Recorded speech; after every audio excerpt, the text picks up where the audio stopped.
அனைவருக்கும் வணக்கம் நண்பர்களே. நீங்கள் பார்த்துக்கிட்டு இருக்கிறது யூனிவர்ஸ் ஆஃப் கண்டெய்னர்ஸ். வீடியோக்குள்ளே போகிறதுக்கு முன்னாடி மறக்காமல் சப்ஸ்கிரைப் பட்டனை ப்ரெஸ் பண்ணிடுங்க. பக்கத்தில் இருக்கிற பெல் ஐக்கானையும் ப்ரெஸ் பண்ணிடுங்க. அப்போ தான் நான் போடுற ஷிப்பிங் கண்டெய்னரை பற்றின வீடியோக்கள் உங்களை உடனுக்குடனே வந்து சேரும். இந்த பதிவில் நாம் எதை பற்றி பார்க்க போகிறோம் அப்படின்னா, இன்றைக்கான பதிவில் நாம் ஒரு 3 20 அடி கண்டெய்னரை வச்சு ஒரு கண்டெய்னர் வீடு பண்ணால் எப்படி இருக்கும், அதோட டிசைன் எப்படி இருக்கும், அதோட குவாலிட்டி எப்படி இருக்கும், அதை எப்படி பண்ணலாம், அதோட ப்ரைஸ் அதோட விலை தோராயமாக எவ்வளோ வரும் அப்படிங்கிறத பற்றி பார்த்துடலாம். இப்போது இந்த மாதிரி 20 அடி கண்டெய்னரில் நம்ம வீடு பண்ணுறோம். ஒரு கண்டெய்னர்லேயும் பண்ண முடியும், 2 கண்டெய்னர்லேயும் பண்ண முடியும், 20 கண்டெய்னர் ஒன்றா வச்சு கூட மிகப்பெரிய அளவில் கூட நம்மளால் பண்ண முடியும். இப்போது நான் காட்டுறது எல்லாமே ஒரு சாம்பிளான டிசைன் தான்.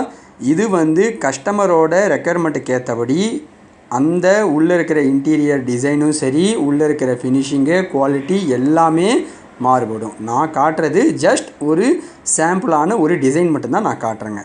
இப்போது இந்த மாதிரி ஒரு 20 அடி கண்டெய்னரை நம்ம போன வீடியோவில் பார்த்தோம். 2 கண்டெய்னர் சேர்த்து வச்சு அதோட வீடு டிசைன் எப்படி இருக்கும், ஒரு கண்டெய்னரை வச்சு அதோட டிசைன் எப்படி இருக்கும் அப்படிங்கிறத நம்ம போன வீடியோவில் பார்த்துருந்தோம். இப்போது இந்த வீடியோவில் 3 கண்டெய்னர் சேர்த்துருந்தா எப்படி இருக்கும். இதில் பார்த்தீங்கன்னா மிகப்பெரிய ஒரு டிசைன் சேஞ்சஸ்லாம் எதுவுமே இதில் பண்ணலைங்க. இதில் பார்த்தீங்கன்னா ஏற்கனவே அந்த கண்டெய்னரில் யூஸ் பண்ணிகிட்ருக்கிற சேம் அதே இன்டீரியர் ஸ்ட்ரக்சரை இதில் போட்டு அந்த 3 கண்டெய்னருக்கு உள்ள இடத்த ஒரு 2 பெட்ரூம் அளவுக்கு பிரித்து அதுக்கப்புறம் வச்சா எப்படி இருக்கும், அதோட டிசைன் எப்படி இருக்கும் அப்படிங்கிறது தான் இது. இப்போது இந்த மாதிரி கண்டெய்னர்களை 3 கண்டெய்னர் வைக்கிறோம், 2 கண்டெய்னர் வைக்கிறோம் அப்படிங்கும் பொழுது இந்த கண்டெய்னர் டோட்டலாக ஒரு நம்ம சாதாரண வீடுகளில் பண்ணும் பொழுது இந்த மாதிரி நம்ம ஒரு 2 கண்டெய்னர் 3 கண்டெய்னர் சேர்த்து வைக்கும் பொழுது நமக்கு ஹீட்டு மெயினான ஒரு பிரச்சனையாக இருக்கும். ஏன்னா நார்மல் சாதாரண கன்ஸ்ட்ரக்ஷனில் பார்த்தீங்கன்னா உங்களுக்கு அந்த கான்க்ரீட்டு அந்த சிமெண்ட் கலவை எல்லாமே பார்த்தீங்கன்னா இயற்கையாகவே ஒரு இன்சுலேஷனாக அமையும். ஆனால் கண்டெய்னரை பொறுத்த வரைக்கும் இந்த மாதிரி ஒரு கண்டெய்னர் நீங்கள் பண்ணுறீங்க, 2 கண்டெய்னர் இப்போ 3 கண்டெய்னர் இந்த டிசைனில் சேர்த்துருக்குது. இதில் பார்த்தீங்கன்னா சென்டரில் இருக்க கண்டெய்னரில் 2 சைடு வாலுமே இல்லை. இந்த பக்கம் இருக்கிற கடைசி இருக்கிற கண்டெய்னரில் சென்டரில் இருக்க ஒரு சைடு வால் இல்லை, இன்னொரு சைடு வாலுக்கு பதிலாக டோர் வச்சுருக்கிறோம். அந்த கடைசியில் இருக்கிற கண்டெய்னரில் மட்டும்தான் நாம் ஒரே ஒரு எண்டு வால் ஃபுல்லாகவே இருக்குது.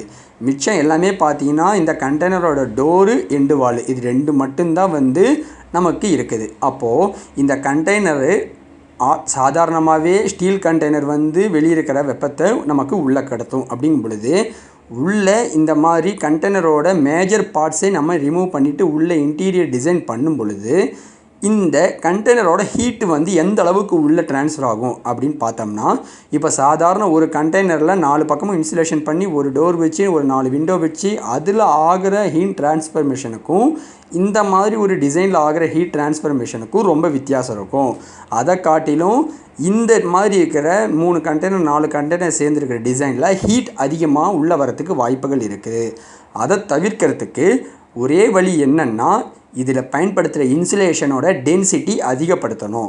இதோட டென்சிட்டி அதிகப்படுத்தணுன்னா உங்களுக்கு புரிகிற மாதிரி சொல்லணுன்னா, இப்போது நம்ம ஒரு சின்ன பாக்ஸுக்குள்ளே ஒரு 1 கிலோ பஞ்சையும் வச்சு நிரப்பலாம். அதே ஒரு சின்ன பாக்ஸுக்குள்ளே ஒரு 5 கிலோ பஞ்சையும் வச்சு நிரப்பலாம். அதுதாங்க இப்போ ஒரு சின்ன இடத்துல அதிக டென்சிட்டி அளவுள்ள ஒரு இன்சுலேஷனை நாம் யூஸ் பண்ணோம் அப்படின்னம்னா அந்த ஹீட் ட்ரான்ஸ்ஃபர்மேஷன் பார்த்திங்கன்னா உங்களுக்கு முற்றிலுமாகவே தடுக்கப்பட்டுரும். அதே போல் அந்த இன்டீரியர் பேனலிங் நீங்கள் டிசைன் பண்ணும் பொழுது அதோட இன்சைடு பேனலிங் ஸ்டீல் பேனலிங் எல்லாமே உள்ளே கொடுக்குற பேனலிங் மெம்பர் அந்த பேனலிங் மெம்பர் எல்லாமே தெர்மல் ப்ளக் யூஸ் பண்ணி நாம் பண்ணோம்னா நமக்கு ஒரு 90லிருந்து ஒரு 98% ஹீட்டு உள்ளே வரத்துக்கான முழுசாகவே நம்ம தடுத்துடலாம்.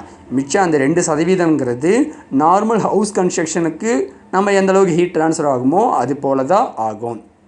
அதனால் இந்த மாதிரி ஒரு 2 கண்டெய்னர் 3 கண்டெய்னர் நம்ம பயன்படுத்தி பண்ணுறதுல பார்த்தோம்னா மெயினாக நம்ம பார்க்க வேண்டியது கண்டெய்னரோட இன்டீரியர் ஃப்ரேமிங்கோட கன்ஸ்ட்ரக்ஷன் ப்ளஸ் அதில் நாம் பயன்படுத்துகிற இன்சுலேஷன் இதுதான். இப்போது இந்த மாதிரி கண்டெய்னர்கள் ஒன்று பக்கத்தில் ஒன்று வைக்கிறோம். நம்ம போன வீடியோவில் பார்த்தோம், ஒரு கண்டெய்னர் இன்னொரு கண்டெய்னர் சேர்த்து வைக்கும் பொழுது ஸ்டீல் ஸ்ட்ரிப் யூஸ் பண்ணி வெல்டிங் அடிக்கணும் அப்படின்னு சொல்லி பார்த்துருந்தோம். அதே போல் ஃப்ளோருக்கும் நாம் ஒரு ப்ராப்பரான டிசைன் வச்சு இந்த ஃப்ளோர் எல்லாத்தையுமே கனெக்ட் பண்ணுற மாதிரி நாம் ஃப்ளோரை டைல்ஸோ இல்லை நாம் அதுக்கு பிவிசி வினைல் ஷீட்டோ போட்டு நாம் ஃபினிஷிங் பண்ணணும். இப்போது இது போல் இருக்கிற கண்டெய்னர்கள் வந்து எவ்வளோ வரும், இந்த 3 கண்டெய்னரை சேர்த்து இந்த மாதிரி ஒரு ஹோம் கன்ஸ்ட்ரக்ஷன் பண்ணுறதுக்கு எவ்வளவு செலவாகும் அப்படின்னு பார்த்தோம்னா, ஒரு கண்டெய்னரோட ரேட்டு நம்ம இப்போ இருக்கிற மார்க்கெட் ரேட்டுக்கு ஒரு 1.5 lakh × 3 போட்டோம்னா ஒரு 4.5 லட்ச ரூபா வரும். உள்ளே இருக்கிற இன்டீரியர் ஃபினிஷிங்கு, இந்த டோரு, எலக்ட்ரிக்கலு, இன்சுலேஷனு, ஃப்ளோரு, வினைலு எல்லாமே கால்குலேட் பண்ணி, பார்ட்டிஷனு, பாத்ரூமில் இருக்க ஃபிட்டிங்ஸு எல்லாமே கால்குலேட் பண்ணி ஒரு கண்டெய்னருக்கு அப்ராக்சிமேட்டாக ஒரு 1.5, ரொம்ப மினிமமான பட்ஜெட்டு ஒரு 1.5 அப்படின்னு வச்சா கூட மொத்தமாக இந்த 3 கண்டெய்னருக்கு சேர்த்து ஒரு 4.5 lakhs ஆகும்.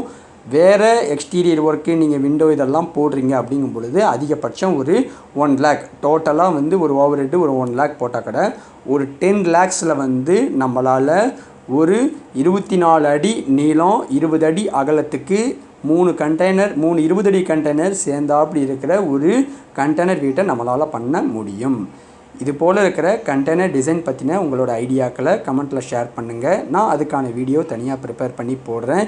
இந்த வீடியோ உங்களுக்கு பிடிச்சிருந்ததுன்னா லைக் பண்ணுங்கள், ஷேர் பண்ணுங்கள், கமெண்ட் பண்ணுங்கள், மறக்காமல் சப்ஸ்கிரைப் பண்ணுங்கள். இது போல் ஒரு கண்டெய்னர் சேனல் இருக்குன்றதை உங்களுடைய ஃப்ரெண்ட்ஸுங்களுக்கு தெரியப்படுத்துங்க. தேங்க்யூ.